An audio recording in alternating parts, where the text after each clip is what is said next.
How are you? Good, good. I think we're live right now. We can probably wait for a couple of minutes and we can kickstart the session. Oh yeah, no worries. How's your morning been? Good. I'm actually in the office today, which is not a usual occurrence. So it's kind of nice. Got it. Where is the office, let me ask? Is it Redwood, right? Redwood City. We also have a San Francisco office, so I go to both. But today's Redwood City. That's awesome. our headquarters. Yeah. That's awesome. Cool. I think people are trickling in. I can see someone joining from Boston.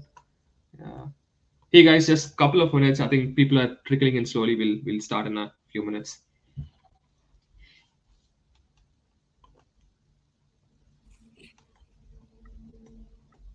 You're in Boston, right, Kishore? I actually moved to Mountain View, Gurdeep, so we should probably you're catch in up. Mountain View now? Correct. Oh my God, how have we not Yes. met? Correct, exactly. So I was going to tell you that sometime soon, but we should meet. Awesome, Gurdeep. So I think people have more or less come in, so we can kickstart, Gurdeep. So really excited to have you here. I think for me, especially because you worked at three amazing enterprise SaaS companies, and especially in a very demand gen focused top down motion of sorts, right? So really excited to hear your thoughts in terms of what you think marketing is heading towards and how can companies create a better marketing engine going forward. Before we start, would love to get a quick intro from you, just a short intro in terms of what your background has been and why you're excited about the current role at Zuora. That'll be helpful to begin with. Yeah, great. Sure. Thanks, Kishore. And hey, everyone. Thanks for joining. And thanks for having me. Quick background on myself. Been in enterprise software space for over 15 years. Gosh, it's actually over like 17 years now. So old. My journey started at SAP out of grad school. And I was there for many years, did a lot of different things. Including competitive intelligence, corporate strategy, and eventually marketing and demand gen focused.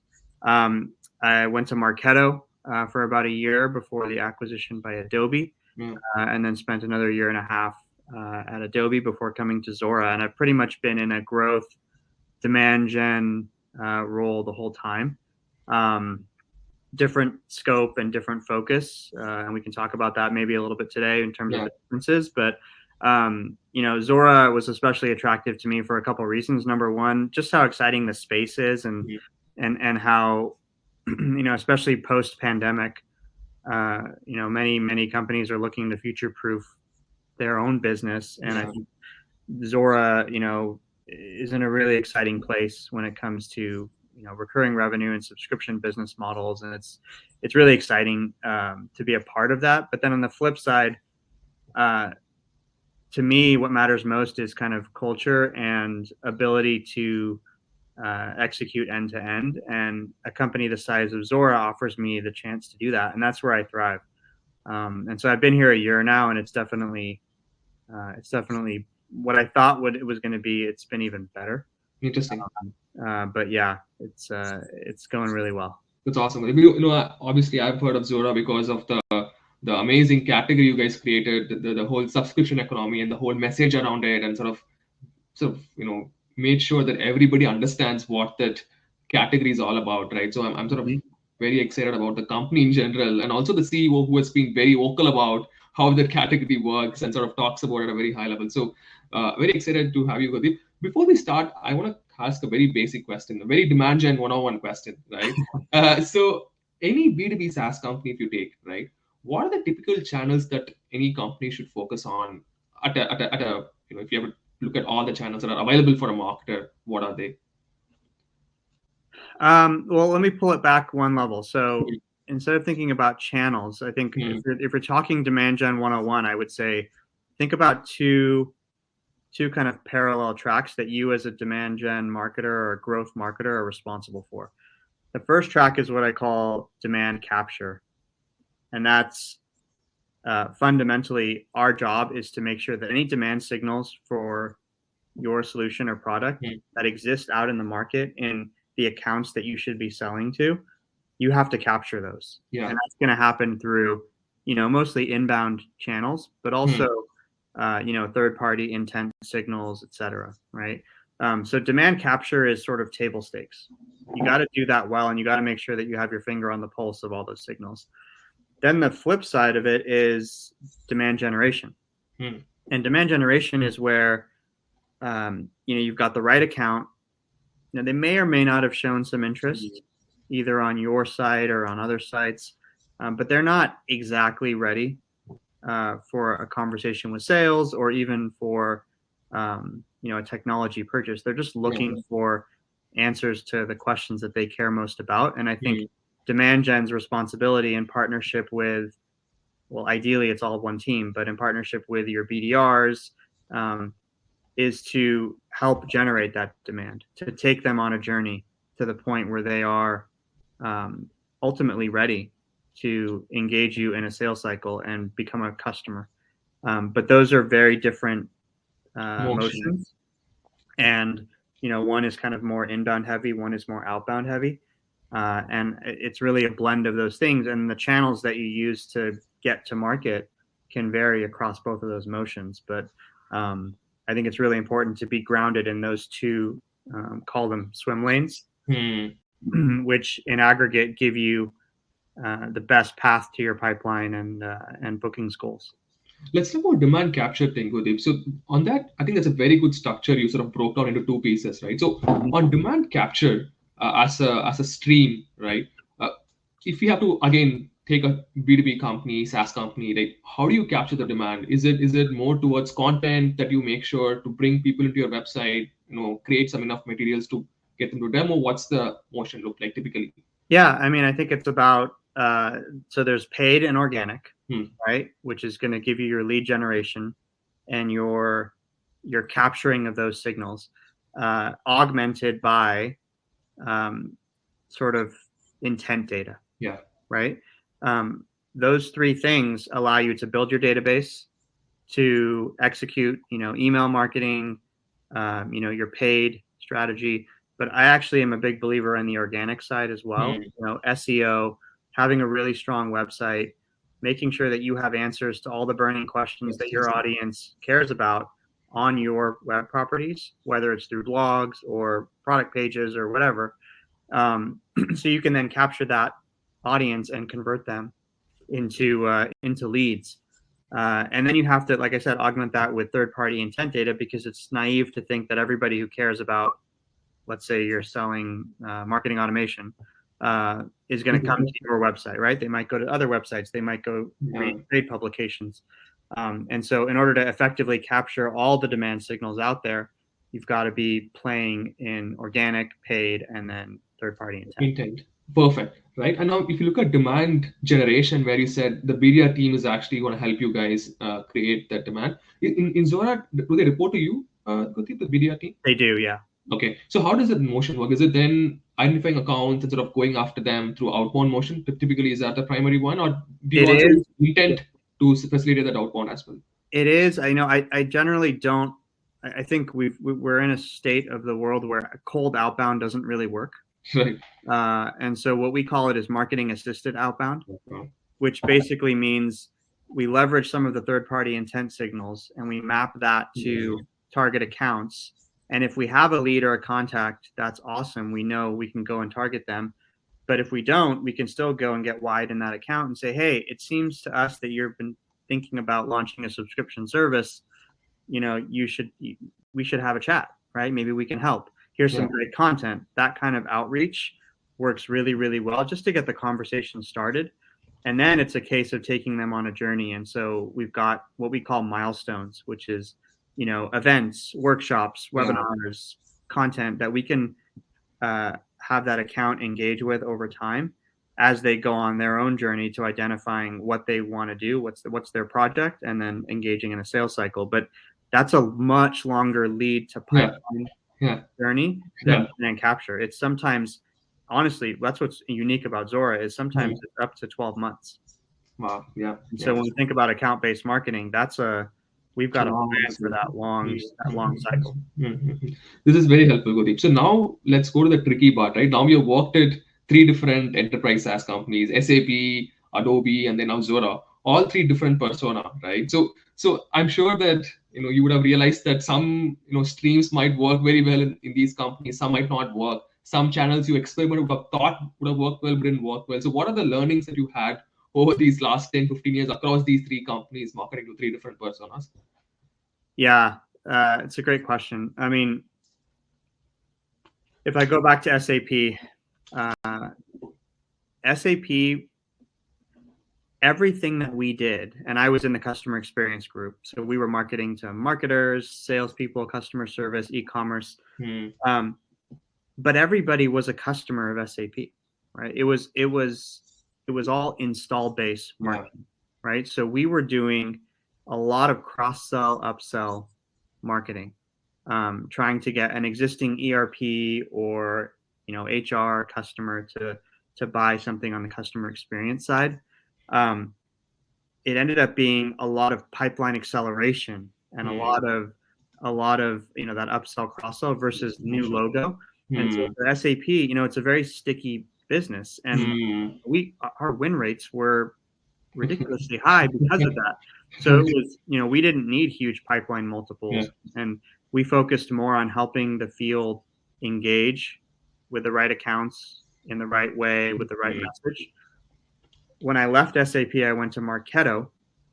Very different style, very different approach, right? Marketo was heavy commercial, volume, velocity business, almost all new logo, right? And so we were a machine trying to, fill the machine and convert while still building out our enterprise ABM motion, which was, I was able to bring some of the learnings from SAP into that, right? Then we got acquired by Adobe and sort of stayed on the commercial side, but more upper, lower enterprise ABM, which for most companies would be enterprise. For Adobe, considered lower enterprise because they're so big. And so there was a little bit of an evolution, but we were still playing that volume velocity game. And so I think the biggest learning there was you can get very predictable with your pipeline generation across any motion as long as you understand the inputs and outputs.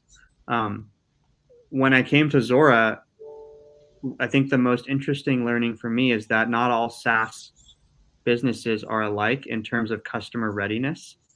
And the biggest learning for me here is that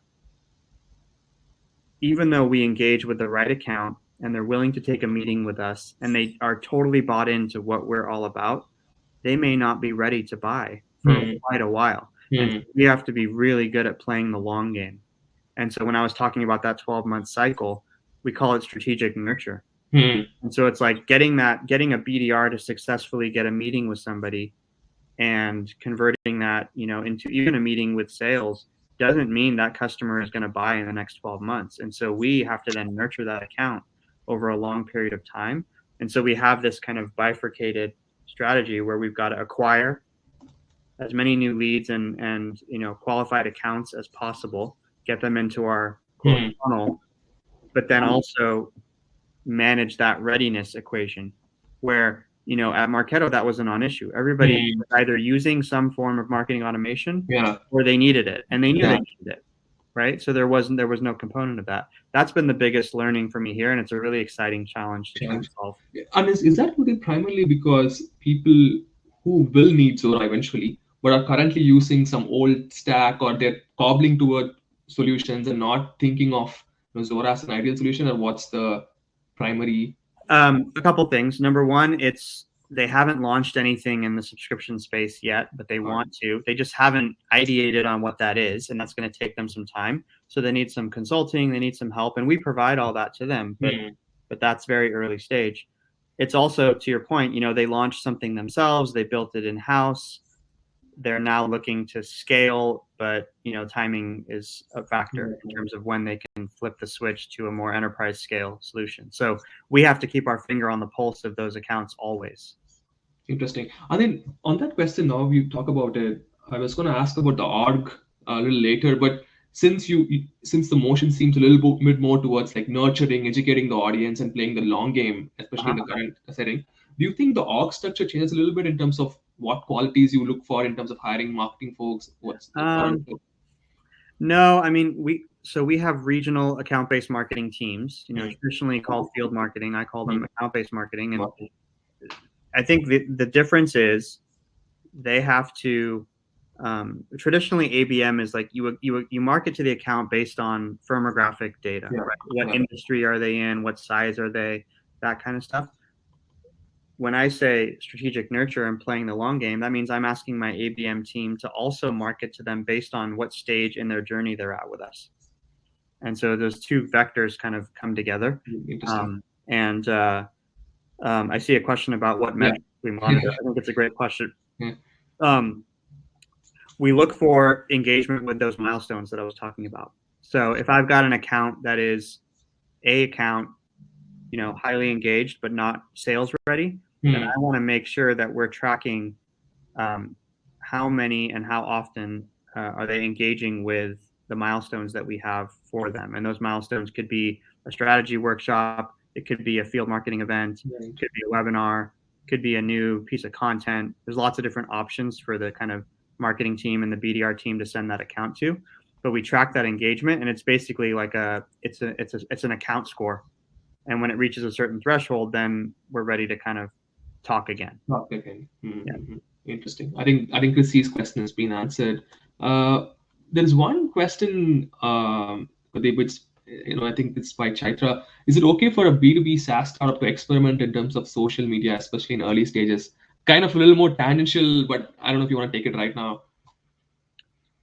No, it's a great question. I mean, I think there's two sides of the social media equation, right? There's organic and paid. Organic, I think, is always a great idea if you have somebody who can be focused and dedicated to community building and, sharing helpful, relevant content. Because I think social media is a channel through which, your content marketing engine can scale. And it can be a lead gen machine too, as well. Then there's the paid side of the house, which is if you've got clarity on, an account-based marketing lens, right? Like LinkedIn is a great tool for getting your paid digital in front of the accounts that you care about most. Now, for a startup, it depends on obviously funding and your ability to scale that into the markets that you want to play in. And depending on how competitive your space is, that can get expensive. But in my experience, it is worth it. You're willing to pay a little bit more for a qualified lead because the conversion rates are much higher through those channels. Now, I'd probably, depending again on budget, right? Paid search can get very expensive, especially with branded keywords and things like that. But I think organic is a no-brainer if you have someone focused, and then paid strategically, depending on the cost per lead that you can accept. Makes sense. Awesome. Cool. I think thanks for breaking down the demand in sort of one-on-one into multiple different things, right? So now, I was reading this recent quote somewhere that marketers are too fixated on the technology to help them do their job and not nearly focused on the actual marketing, right? So I'm sure you and your team are sort of bombarded with like emails every day talking about tools that you can use to like reach a broader audience, etc. Right? So I was curious, what tech stack do you guys use? Like, what would you start with if you were to like start focusing on demand gen, like intent capture? What are the things that you guys use in Zuora? Yeah, it's funny. It's a good question because you talk about like the foundation. I mean, what is marketing in its simplest form? Not, you as an enterprise, right? Whether you're a startup or a mid-size or a large enterprise, your goal is to reach a person who's experiencing a very specific pain at the right time with the right message to help resolve that pain. And that's what marketing is. So for me, that foundation of empathy and understanding of the people that we want to become customers of ours is like table stakes, right? And the execution on top of that foundation requires a tech stack, a strong tech stack, right? And a vendor landscape that supports it, right? And so if you focus on tech first without the foundation, then it doesn't matter, right? It's the same concept of content is king, right? If you don't, it doesn't matter how many channels or what your channel strategy is if you don't have the content to go to market with, and if that content isn't based on a content strategy that maps to your personas and their pain points. So I think of tech stack the same way, right? Your marketing automation system, your third-party intent data system, your outreach, your all the things that you need to be able to execute your webinar tools. It doesn't matter if you're not strong and solid in that foundation. And so that's what we focus on first. And actually, my first year here at Zuora has been a lot of that foundational work. We haven't taken a lot of risks. We haven't brought in any new tools or technology, but now we're starting to have those conversations because we got the foundation right. I don't know. I don't actually know if I answered your question, but but you did answer in a different way. But when you mean foundation, Gurdeep, so a foundation for a demand gen team, I'm assuming, is really identifying the persona, where do they live, how do we reach out to them, and then dial down and sort of figure out what tech stack do we use that reach out to them. Is that what you mean by foundation for a company like Zuora, for example? Yeah, that's exactly what I mean, right? It's getting that simple. The simplicity matters, right? Because then you can scale and you can build around that, and then your tactical, demand strategy does require technology in order to be effective, efficient, scalable, modern.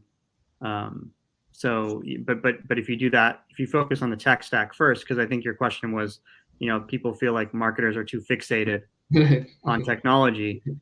I would say that's partially true, but it's actually healthy if you have the foundation there ready to scale. Right? I think that's a good segue, Gurdeep. I think since you sort of spoke about foundation, for example, right? I think one thing that is sort of underestimated is how demand gen teams can work with product marketing and brand marketing to actually get the foundation right? So I was actually curious from your experience, like what's the right cadence you guys work with the product marketing, brand marketing teams? What do you expect from them to actually do a successful demand gen or a demand gen organization of sorts? Yeah, that's a great question. So we're still learning here as well. I'll give you a tangible example from this last quarter. I think we're at our best when product marketing, growth, and brand experience are kind of a unified front. And so the example I'll give you is we had last quarter, we had a product launch. We had a customer day event. We had those were the two big rocks. So product launch and customer day event. Growth is responsible for kind of integrated campaigns, and also field engagement to drive the right customers and prospects to the event. The brand experience team is responsible for throwing the event, and the website. And then product marketing is responsible for the product launch materials and kind of strategy. For the first time ever, we brought these three things together for one unified plan. And it was really awesome the way it came together, and that we had an event happening. The morning of the event, we had press release for the product launch come out. The content in the event was tied directly to the launch and expanding upon it. We were running an integrated campaign pre and post event around the launch and more. And we had a refreshed website launch the same day with updated product pages and experience based on everything that we were announcing. And it came together in such a beautiful way, and it was such a much better experience for our prospects and customers. And the results don't lie, right? It was an incredible lift for our business. But if we had done it in silos, it would not have been it definitely wouldn't have been as coordinated, because, for example, the press release was originally going to go out, 3 days before the event, right? And the keynote of the event wasn't going to talk about the details of what's cool about it. When you connect it, I think it's really powerful. On that point, sort of going deeper on that. So how I'm still sort of it's such a hard thing to accomplish when teams come together, right? Like, so who is there like a common goal system that you guys align towards, like, hey, by this day we should do ABCs, or is it more like inputs that go into those initiatives of sorts? What's the right cadence to bring these teams together? Yeah, look, it requires it requires a few rock star individuals to take ownership over each. And I see the question from Kelly in the chat. The truth is, I have an amazing leader of global campaigns and programs, and we have an amazing new VP of brand experience who just get this stuff, and they worked together to build a work back schedule and a plan around when and how these things needed to come together, and what the dependencies were, and what the roadblocks and unlocks were, so that we could have like steering committee meetings and help clear the path for some of the stuff that needed to get done. Without that work back view of the world, we would have been in a really tough spot. But because people who have been there and done that were thinking it through, the roadmap was crystal clear. It was just a question of executing and tying the dots together. So you do need that, and you mentioned earlier kind of what skill sets do you look for? You need someone who can orchestrate across multiple functions with a unified goal, right? And so, yes, we did have shared KPIs, and we call them OKRs here. But essentially, how much pipeline were we looking to drive to the event? How much of that did we want to, accelerate? What's the mix of prospects and customers? All those KPIs were shared across growth and product and brand, etc. That's awesome. Thanks for explaining that question. There's one more question that Kelly has asked, which is interesting. Let me see. Yeah, for SaaS products, how important is focusing on product-led growth versus other tactics, just content management? I think we discussed briefly in our initial call in terms of how important is it. So would love to hear your thoughts specifically, since you've worked a lot of top-down companies. Yeah, I mean, product-led growth is for SaaS specifically, and for high growth early stage, it's foundational table stakes. You have to have the mechanics for product-led growth, especially if you are a product-driven company, meaning if you have a free trial, if your product and the data you capture in the usage of your product gives you signals about your customers that allow you to sell them more because it benefits them, but like you wouldn't have necessarily surfaced that through a traditional demand gen email, for example, right? But you can surface it through product data. We have to capture that. Like we're looking at that here at Zuora because we're trying to do a land and expand motion, and expansion means within the customer base. And there's incredible signals you can surface from the way customers use your product to open up cross-sell, upsell opportunities that traditional B2B demand gen would not surface unless you pretty much got lucky. So I think product-led is absolutely the future. At the same time, that land motion, there's no product-led growth there. Right? In order to acquire a new logo, you have to do that demand capture, demand gen motion. Interesting. So one question, you can choose not to answer this, but when you were in Marketo, did you guys sort of think about that? Because HubSpot was trying to become a little more bottoms up that way and sort of capture the SMB market a little bit, right? So was there a discussion internally that, hey, we should try to do this, or you guys are clear that, hey, let's focus on mid-market enterprise, not worry about SMBs? It was a constant topic of conversation. Yeah, absolutely. Because we knew, right, without doing a free trial of Marketo was not an easy path, right? So, but we constantly talked about what could we do, right? Or kind of an entry level Marketo light type thing, so that people could do that, easy land and then expand. Ultimately, we never got there, but it was a constant topic of conversation exactly for this reason. Makes sense. Yeah. There is, I think, one question on sales and marketing, Gurdeep, which I thought I'll cover a little later, but it's come up now. So I'll sort of get you answer that. In growing SaaS firms, what are some practices one should follow to ensure alignment between sales and marketing, including demand gen?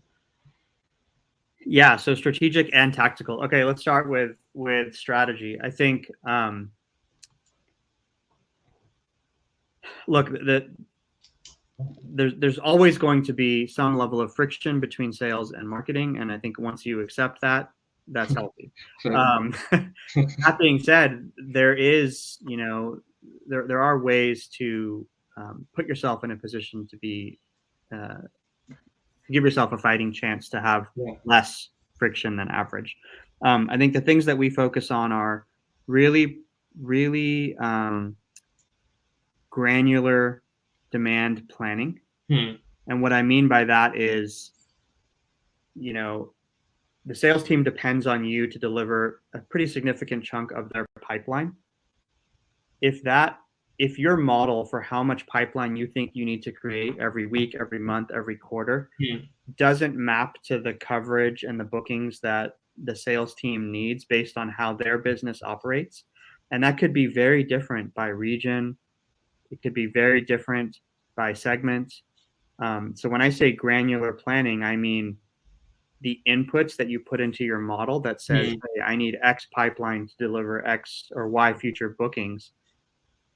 I'm going to need a model that accounts for all the different variables, right? So what's my win rate in North America versus EMEA, for example? What's my average deal size on the West Coast versus the East Coast? How much pipeline can I get from marketing? How much can I get from AEs themselves? How much can I get from the partner ecosystem? All these variables have to come together. And if you put together a plan that involves the field in terms of validating those inputs, then you don't have ambiguity or confusion about your pipeline targets. And that's more than half the battle, right? Then tactically, it's about ongoing engagement. And so what we do is we call them pipeline councils. At the pod level, like at the frontline manager, to their let's say it's one frontline manager and 8 AEs, right? And they're in a northeast pod, let's say. Our team meets with their team on a weekly basis to review how's the state of the pipeline in terms of creation this quarter, in terms of coverage this quarter, and in terms of coverage next quarter, right? So we're kind of covering all our bases to say, where are there gaps? And even though we don't own all the pipeline, we take ownership over the pipeline discussion so that the field feels good about any mitigation plans that we need to put in place, right? That happens at the pod level. Then you up level it to the regional and global level, and we have those pipeline councils less frequently, right? So the other piece is I actually report in. So me and my boss, my CMO, we report to the CRO, right? So we're part of the sales team. And so we're part of the leadership conversations. We're part of, we plan together. So that helps too because it's top down. But we do those global pipeline councils, a couple times a quarter, where it's like a macro level check-in on how the business is running. But I trust the teams to manage that on a weekly basis at the individual pod or franchise. If that makes sense. That makes complete sense. And who at a pod level, who actually meets those sales teams from marketing side? Is it the field marketing team specifically, or who actually meets those frontline managers? The field marketing team absolutely runs that call alongside the frontline manager. The BDR manager will be there as well. It's a whole pod, including customer success, services. Everybody's there for that. SEs, they're there for that call. And is this pod model, have you seen that across all companies in Adobe, SAP as well, or is it something? Because I feel very interesting, because it sort of resolves a lot of roadblocks that teams can tackle together and get out of their way. Right. In some way, shape, or form, yes. There's always some level of a pod or a franchise or a market unit or something that is from a sales perspective, a territory. Exactly. But also has supporting functions, in marketing or customer success or whatever that align to that territory, and then also the BDRs. That makes sense. So I think on the topic of field marketing, right? Obviously, I was very curious to hear your thoughts on field marketing in terms of why is field marketing important, and when should companies think about investing in that function? At what stage do they have to think about investing in that function? I mean, field marketing is if you have a sales team, you need field marketing. And field marketing drives 2 key KPIs. It's pipeline creation and pipeline acceleration. Those are the 2 key core KPIs for field marketing, with an overlay of field alignment and kind of relationship management, right? So like maintaining that perfect level of alignment with the plan. And then there's also managing kind of the one-off asks that you're going to get from the field, right? So field marketing has a tough job, but those are their two kind of core KPIs. I think you should invest in a field marketing function as early as possible. And the truth is, it takes one person with a $50,000 budget to be dangerous, right? They can do a lot. If they are the kind of person that works well with people, can manage the stakeholders in the field, and can spend that money wisely to deliver the programs that will help drive those two KPIs, creation and acceleration. Yeah. That's a no-brainer investment, because I guarantee you, let's say you're a CMO of a startup or you're a VP of marketing, your relationship with the field is going to be so much stronger if you have that role in place.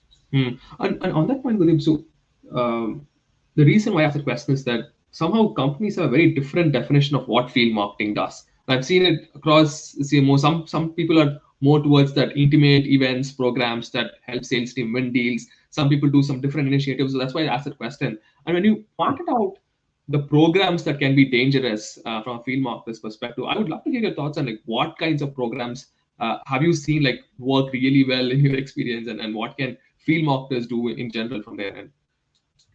Yeah, I mean, we've learned a lot post-COVID. Yeah.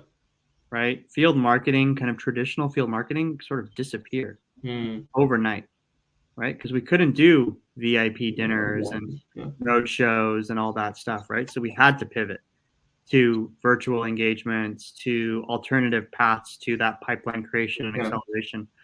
You know, I've had my team at Adobe and now my team at Zuora. You know, it's really admirable the way the teams have pivoted, but I think we've also learned that the function can be more. So everything you said is true. We still want to run, regional events. We still want to get the field in front of prospects and customers, and we'll still do that. It will likely be it'll be a hybrid first world, right? But with skewing virtual. Interesting. Right? Because we're never going to have, and I never say never, but we're a long way away from having multi-thousand person conferences. So it's going to be localized, it's going to be regional, and it's going to be hybrid, where the in-person component is more VIP exclusive, and then there's a broader play with the virtual, right? With content. And content. Now, what we've learned though is the field marketing team can play a much bigger role in, directing some of the sort of plays that we run, even from like an outbound perspective. So a couple examples would be, my field marketing team in alignment with their sales counterparts, identifying, hey, there's tremendous opportunity for us in financial services. Our integrated campaigns team isn't really building campaigns for that, but can we spin up an agile outbound campaign led by the BDRs into financial services? If I, as a field marketer, can identify the account list and help craft some of the messaging for the BDRs to take to market, can we run that as like a sprint, right? An outbound sprint, and then track the results of that. We ran a ton of those plays in 2020 and 2021 that the genesis wasn't part of an integrated campaign strategy. It was like scrappy, agile. Hey, there's a market signal here. Let's go after it. Marketing, which I love. I think it's awesome. Interesting. So, and when you talk about like the investment into the function going forward, Gurdeep, so you mentioned obviously the field marketing teams can do a much broader set of things that they didn't have to do. And then you mentioned about the hybrid component as well, right? In terms of probably smaller in-person events, but also like expanding the reach to a broader audience of sorts, right?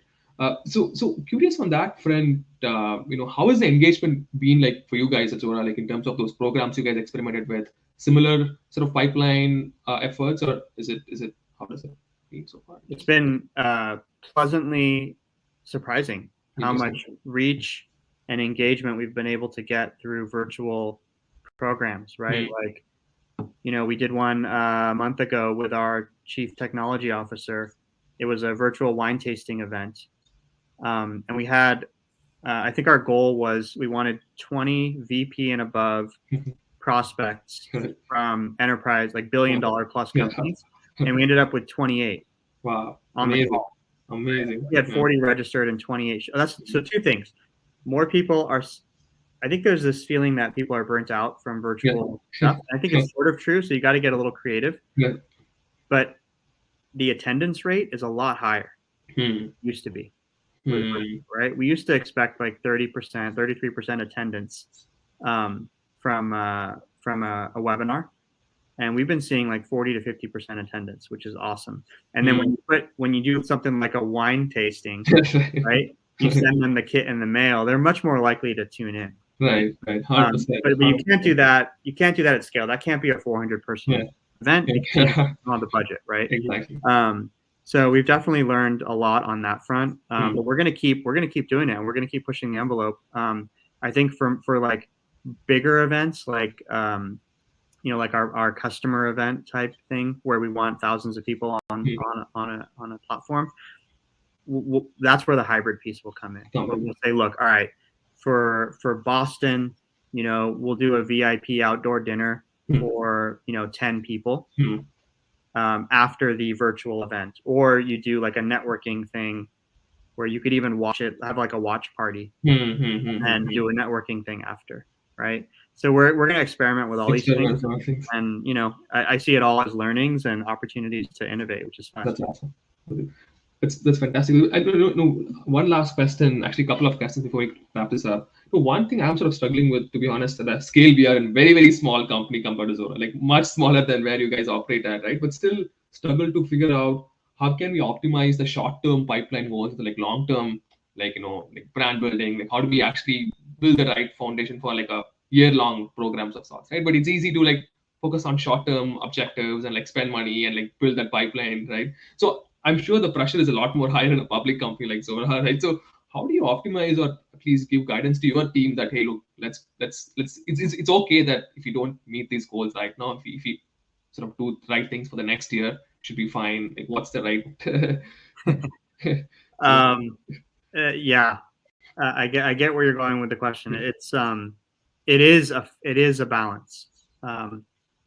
Here's how I think about it. I talked about the demand planning motion, right? Like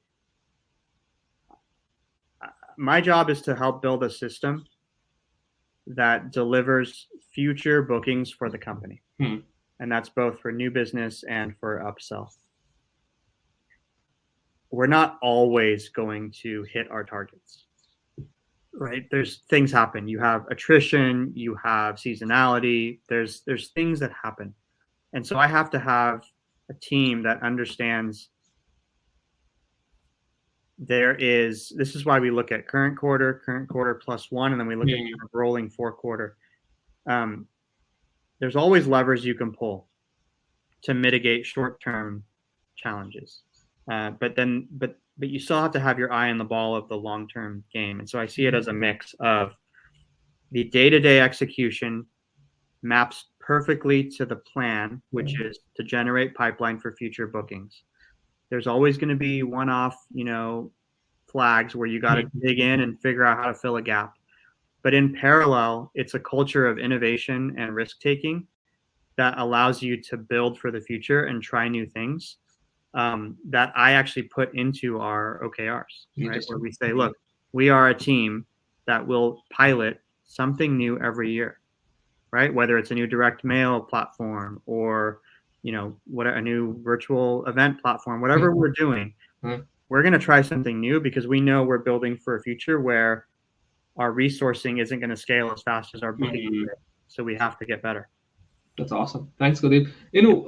One question I usually ask everyone that comes to the series is that any books you would recommend for people that you have been reading? I don't know if you read books or in case you've read books in the past that you would like.